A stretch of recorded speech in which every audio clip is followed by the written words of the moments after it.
음악은 따로 들려드립니다. 말로만 하는 음악 이야기. 오늘 같이 이야기해볼 곡은 Stars Fell on Alabama라는 곡인데요.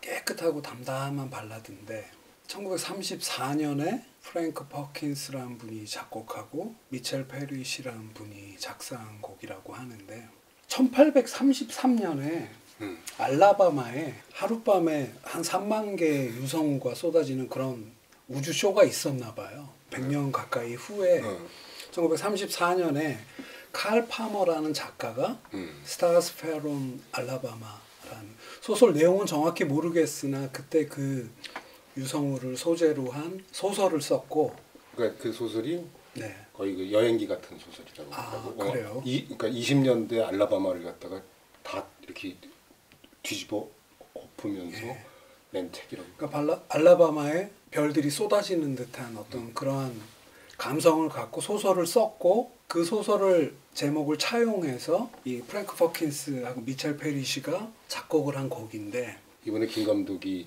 이 보내준 곡들 특히 그 중에서 첫 번째 나한테 링크 걸어준 거. 네, 캐논볼 애덜리. 나는 정말 감동받았어. 네. 그렇게 연주가 어떻게 그렇게 그런 연주를 해? 그 캐논볼 애덜리 지금 말씀하신 그 버전이 첫 번째로 이제 이야기할 곡인데, 캐논볼 애덜리의 59년도 앨범인데요. 캐논볼 애덜리 퀸텟 인 시카고라는 앨범이 들어있는데, 이 앨범은 퀸텟인데 그 당시 이제 마일스 데이비스 섹스텟에 캐논볼 애들리, 존 콜트레인, 윈튼 켈리, 폴 챔버스, 지미 콥 이렇게 있었는데 마일스 데이비스만 쏙 빼놓고 나머지 5명이 앨범을 낸 거예요. 근데 이제 이게 59년 2월에 녹음이 됐는데 한 달 있다가는 어떤 앨범을 이들이 녹음을 하냐면 빌 에반스까지 합쳐져서 마일스 데이비스와 함께 그 유명한 카인드 오브 블루, 그러니까 즉흥 연주의 어떤 새 장을 연 모던 재즈의 효시라고 하는 이 앨범을 재즈 역사상 가장 많이 팔렸다고 이야기되고 혁신을 주었다고 얘기하는 이 앨범을 녹음하기 한 달 전에는 이렇게 5이서 모여서 기존에 해오던 방식의 존 콜트레인, 캐논볼 애덜리가 프론트맨으로 서서 이 앨범을 녹음을 했는데 시카고에서 그 앨범 중에 이 Stars Fell on Alabama라는 곡은 존 콜트레인은 요 곡에서만 빠져 있는데, 그러니까 즉 캐논볼 애덜리의 알토 색소폰이 지배를 하는 연주인데, 이 캐논볼 애덜리라는 분의 어떤 개인 성향이 잘 나타난 곡이 아닌가 하는. 멋있어요. 그 뭐랄까 굉장히 로맨틱하고, 그 존 콜트레인은 왜 빠졌는지 모르겠지만 이 곡은 나 혼자 해볼게 뭐 이런 느낌이었겠죠. 정말 악권이야. 예. 캐논볼 애들리. 그러니까 뭐 이렇게 진지한 이론적인 재즈 어떤 그런 거 다 빼놓고 재즈의 어떤 즐거움과 나긋나긋함이나 이런 거를 목표로 한 앨범이 아니었나 해서 카인드 오브 블루, 한 달 있다가 이들이 마일스 데이비스의 리더십 아래에서 하는 연주와 이 연주는 같은 이들인가 싶게끔 꽈가 다른 연주를 진짜 실력자들은 실력자들이구나 하는 생각을 개인적으로 하게 되는데, 이 윈튼 켈리 피아노도 아주 깔끔하고요. 그 한 달 있다가는 카인드 오브 블루에서는 윈튼 켈리가 한 곡에 밖에는 참여를 못하고 빌 에반스, 그러니까 마일스 데이비스가 카인드 오브 블루에서는 빌 에반스의 조력을 얻어서 앨범을 꾸려 나갔는데, 그 한 달 전에는 그 당시 이제 빌 에반스는 탈퇴한 상태였고 윈튼 켈리 역시 마일스 데이비스가 되게 좋아했다는 그 윈튼 켈리 피아노에 알토 색소폰 캐논볼 애들리가 딱 이렇게 합쳐져서 이 곡을 어떤 대표하는 연주가 아닌가 하는 생각이 들었고요. 보컬곡으로도, 그러니까 보컬 가수들도 정말 많이 불렀잖아요. 그렇죠. 엘라 피츠제럴드, 루이 암스트롱, 밥 디런도 불렀어요. 네. 그러니까 이게 그 스탠다드 곡 중에 스탠다드인데 러브송이야. 그렇죠. 러브송. 아주 전형적이죠. 정말 아니타 오데이도 불렀구나. 근데 난 하여튼 캐논볼 애덜리 거에 난 완전히 갔어. 이거 방법이 없다. 야. 아니 그래서 이 곡을 이제 캐논볼 애덜리는 알토 색소폰이니까 두 번째로는 테너 색소폰으로 한번 해석한 걸 들어보자 하는 의미로 두 번째로 스탄 게츠 버전을 갖고 왔는데, 플레이스 앨범. 스탄 게츠 플레이스의 이 앨범은 스탄 게츠가 이제 25살 52년도에 녹음하고 53년도에 나온 그 당시 이제 스탄 게츠 퀸텟 기타리스트 지미 레이니를 포함해서 듀크 조단이 피아노를 쳤고요. 빌 크로우 베이스, 프랭크 아이솔라가 드럼을 쳤는데 그 곡이 시작하면 듀크 조단이라는 피아니스트가 참 이 젊은 시절에 되게 이상해. 약간 되게 마이너하게 되게 어둡게 시작을 했는데 테너 색소폰으로 스탄 게츠가 쫙 끌고 나와서 굉장히 또 역으로 굉장히 로맨틱하게 풀어내는 그 52년도 젊은 스탄 게츠의 느낌을 좀 물씬 느낄 수 있는 연주라는 생각이 들었고요. 이제 94년 버전인데 베이시스트 크리스찬 맥브라이드의 데뷔 앨범에 Getting to It이라는 앨범에 들어있는 버전이 있는데 이 베이시스트 크리스찬 맥브라이드는 지금 아마 재즈 씬에서 가장 잘 나가는 베이시스트 이제 50줄에 들어섰고 며칠 전에도 그 페이스북이나 인스타에 보니까는 투어 스케줄을 올리고 하더라고요. 그러니까 지금 제일 잘 나가는 중견 중에 한 명인 이 베이시스트 크리스찬 맥브라이드의 22살 시절인 94년도에 이제 첫 데뷔 앨범이죠. 리더작으로서 대단해요. 그러니까 베이시스트가 22살에 리더작을 낸다는 거는 재즈가 가장 성행하던 시절에도 그런 케이스가 몇몇 폴 챔버스나 이런 몇 명 외에는 없었는데 94년 정도에 이 22살 아티스트가 베이시스트가 리더 앨범을 낸다는 거는 이 사람이 얼마나 인정받았는지를 알 수 있는데 이 앨범에서 스플랭키라는 곡이 있는데 이 곡에서는 그 94년 당시에 80대였던 밀트 힌튼이라는 베이시스트와 그 레이 브라운 60대 후반이었거든요. 이렇게 해서 이 20대 초반에 크리스찬 맥브라이드랑 이렇게 세 명이서 트리오로 연주하는 스플랭키라는 곡이 있는데 이 친구가 되게 똑똑한 친구였구나. 그렇게 선배들을 모시고 와서 앨범에서 같이 베이스로만 삼중주한 앨범을 내기도 하고 이 곡에서는 거의 베이스 솔로로 멜로디 악기로서 베이스가 주도적으로 한 곡을 해석해내는 그래서 22살 크리스찬 맥브라이드의 어떤 그 아주 똘망똘망한 연주 되게 두툼한 베이스인데도 굉장히 담백하게 느껴져서 굉장히 좋은 버전이라고 생각이 되고요. 네 번째는 이제 보컬 버전 말이 필요없지 루이 암스트롱과 엘라 피츠제럴드가 함께한 엘라인 루이 1956년도 앨범인데 3연작 중에 첫 번째 앨범이에요. 예, 그 3연작은 이 엘라인 루이라는 앨범과 엘라인 루이 어게인 다시 한번 낸 앨범이 있고 포기 앤 베스라는 앨범 그러니까 50년대 중반부터 후반까지 이 두 분이 콜라보를 새 앨범에 걸쳐서 하는데 모두 버브 레코드에서 나왔죠.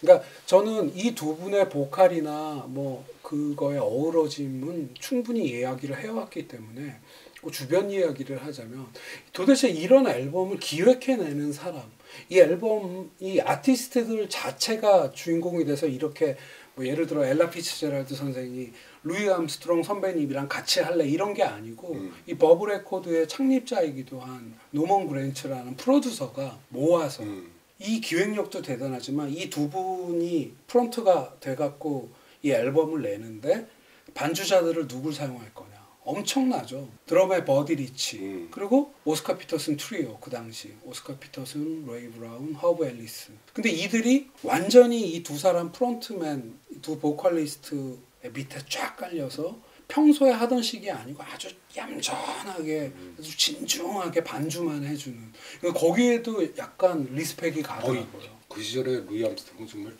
거의 신이었잖아. 그러니까요. 그러니까 두 분이 주인공이 되게 하기 위해서 그거를 반주자들을 구성하는 그 기획력과 그 반주자들이 들어왔을 때 버디 리치 하면 뭐 드럼의 신이라고 하는데 아주 철저하게 맞춰서 반주만 해주는 그런 어떤 그 균형 감각이라는 게 아주 뛰어난 앨범이기도 한 것 같아서 11곡 수록되는데 다 발라드 곡인데 정말 그 엘라 피츠제럴드랑 루이 암스트롱 뭐 많이 듣잖아요. 네. 이게 이 보컬 곡들 하면 스탠다드 곡들 하면 정말 많이 불렀으니까. 근데 특히 1집이 좀 난 정말 세 연작 중에서 1집이 뭐 저도 이거는 집에 혼자 이렇게 있는 시간이 있을 때 그냥 틀어놓고 청소도 하고 그냥 멍 때리기도 하고 책도 읽고 하는데 너무너무나 좋은 앨범이어서 뭐 두말이 필요 없는 앨범이라는 생각이 들고요.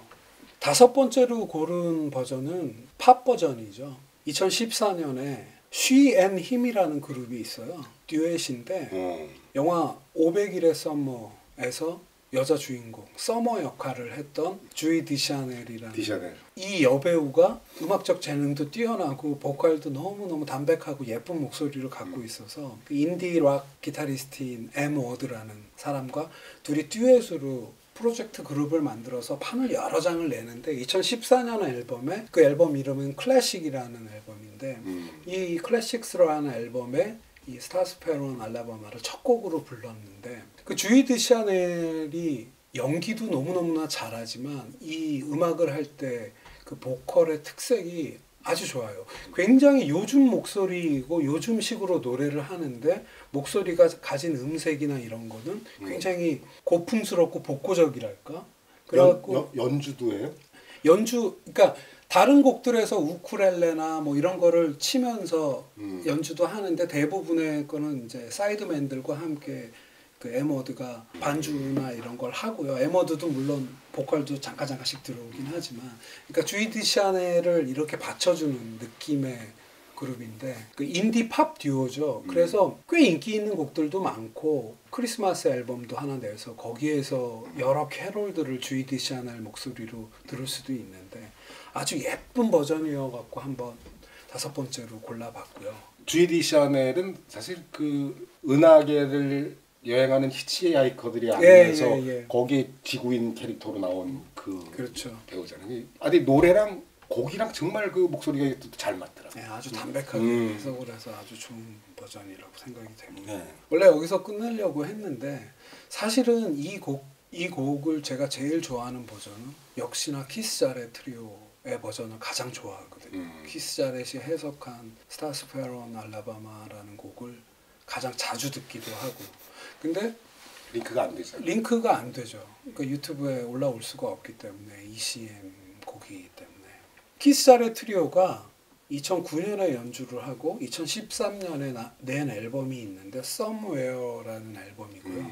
이 앨범은 그 2009년도 여름에 그 스위스 루체른에서 한 키스 자렛 트리오의 실황 연주를 2013년도에 낸 건데 키스 자렛의 모든 연주들을 좋아하지만 공연을 하거나 이럴 때 보면은 앵콜로 연주하는 스탠다드들 그리고 이런 서메어나 이런 앨범에서 연주하는 그 스탠다드들을 너무너무나 우리가 안 좋아할 수가 없는데 이 앨범 같은 경우에는 아마 2009년도 정도면은 키스 자렛 트리오가 가장 컨디션이 좋았을 때라고 생각이 들어요. 이게 2009년도 연주인데 2010년도에 이들이 한 투어의 음원을 갖고는 앨범이 4장이 나올 정도거든요. 그러니까 아마 가장 컨디션도 좋고 아주 그 셋의 어떤 세 분의 그 어우러짐이 가장 좋았을 때가 아닌가 하는 생각을 하게 되는데 굉장히 담담한데 약간 명상적으로 느껴질 정도로 아주 수준 높게 해석하는 게 너무너무나 좋고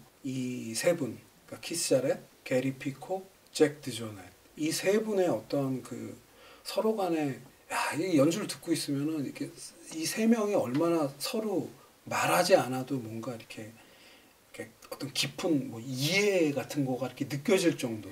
이들의 팬이어서 더 그렇게 느끼는지는 모르겠는데 그게 또 어떻게 연주로 드러나는지가 아주 잘 드러난 연주여서 굉장히 좋아하는 버전이어서 그러니까 키스 자렛을 가장 좋아하는데 맨 뒤에 놓을 수밖에 없는 뭐 그런 소개 순서상 그래서 이거는 서메어라는 앨범은 이 앨범 내 이 서메어라는 노래도 그렇고 이 앨범에 투나잇이라는 앨범도 있고 레너드 번스타인의 그 웨스트 사이드 스토리에 했던 곡들이 또 두 곡이 포진이 돼 있고 해서 들어보시면 좋을 것 같아서 6번째로 골라봤습니다. 네. 네. 여기서 마치겠습니다. 감사합니다.